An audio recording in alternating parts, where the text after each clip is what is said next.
Hello everyone, आज हम पढ़ेंगे कॉलम क्रोमेटोग्राफी।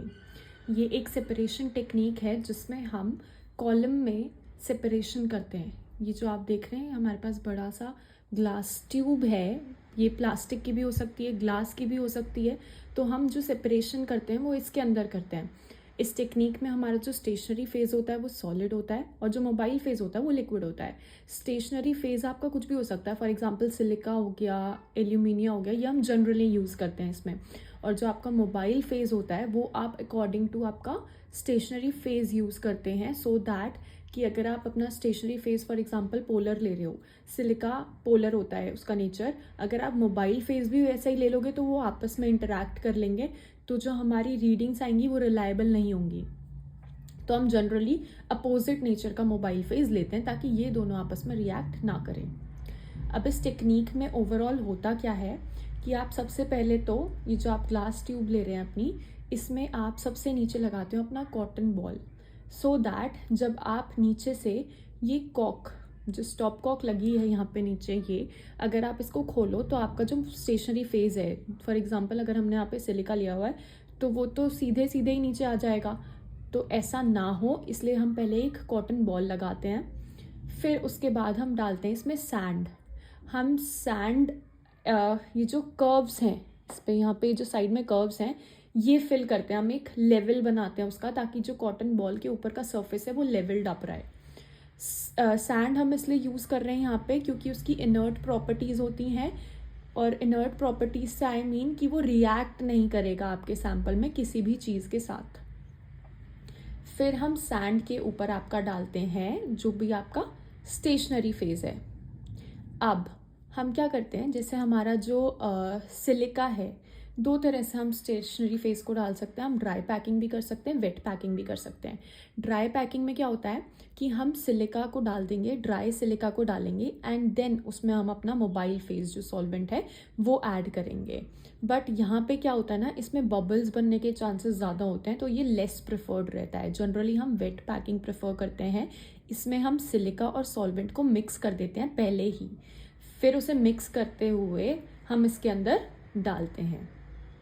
इसमें आपके बबल्स बनने के चांसेस कम रहते हैं और ये ज़्यादा इफ़ेक्टिव मेथड है, इसलिए हम वेट लोडिंग या वेट पैकिंग कह लो इसे, ये ज़्यादा प्रेफर करते हैं।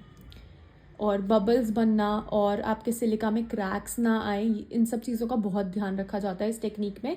अदरवाइज़ जो आपकी रीडिंग्स आएंगी वो रिलायबल नहीं रहेगी, ओवरऑल टेक्निक रिलायबल नहीं रहेगी।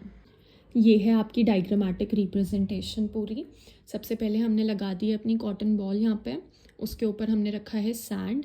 सैंड कौन सा, जो कि एसिड वॉश्ड सैंड है, आपको मार्केट में ऐसे ही अवेलेबल हो जाता है। फिर हमने उसमें की है वेट लोडिंग अपने स्टेशनरी फेज़ की और मोबाइल फेज़ की। फिर उसके बाद हम उसके ऊपर अपना सैंपल लोड करते हैं यहाँ पे। अब आप जैसे ही अपना सैंपल लोड करेंगे, फिर आप थोड़े टाइम के बाद वेरीफाई करेंगे ये चीज़ कि वो एड्जॉर्ब हो गया है आपके कॉलम में या फिर नहीं। जब वो हो जाता है एड्जॉर्ब आपके कॉलम के अंदर, तो आप एक सैंड की प्रोटेक्टिव लेयर को उसके ऊपर डाल देंगे।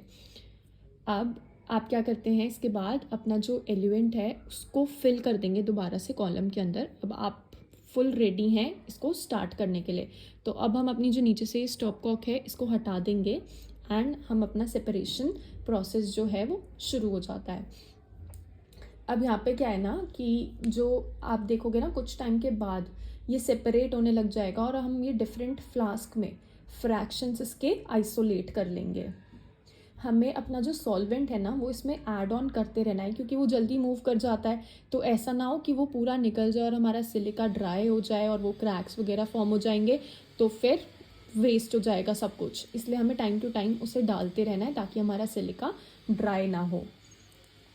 अब जो मेन चीज़ है यहाँ पे, जो हमारे कंपोनेंट्स होते हैं जो सैंपल के अंदर लेस पोलर कंपोनेंट्स हैं वो जल्दी मूव करेंगे क्योंकि वो आपके स्टेशनरी फेस के साथ इंटरैक्ट उतना नहीं कर पाएंगे क्योंकि वो पोलर है, तो वो सॉल्वेंट के साथ जल्दी मूव ऑन हो जाएंगे, बाहर आपको सबसे पहले वो मिल जाएंगे।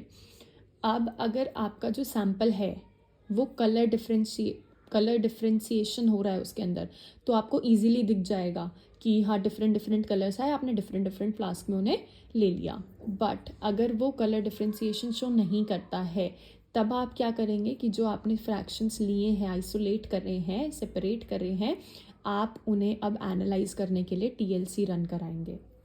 हमारा जो इल्यूजन होता है ना, वो दो तरह का होता है, आइसोक्रेटिक और ग्रेडियंट। आइसोक्रेटिक यानी कि वो जिसमें हम थ्रू आउट सैम्पल में एक ही सॉल्वेंट रन करा रहे हैं, और ग्रेडियंट वो होता है जिसमें हम अपना जो सॉल्वेंट है उसका कंसंट्रेशन थोड़ा चेंज कर रहे हैं, या फिर हम सॉल्वेंट चेंज कर रहे हैं, बिकॉज जो आपके ज़्यादा पोलर मॉलिक्यूल्स होते हैं वो तो सॉल्वेंट जो आपका स्टेशनरी फेज़ है उसके साथ बॉन्ड्स बना लेंगे स्ट्रॉन्ग, तो वो निकल के ही नहीं आएंगे बाहर जल्दी से, तो हमें अपना सॉल्वेंट चेंज करना पड़ेगा सो दैट वो भी बाहर एल्यूट आउट हों।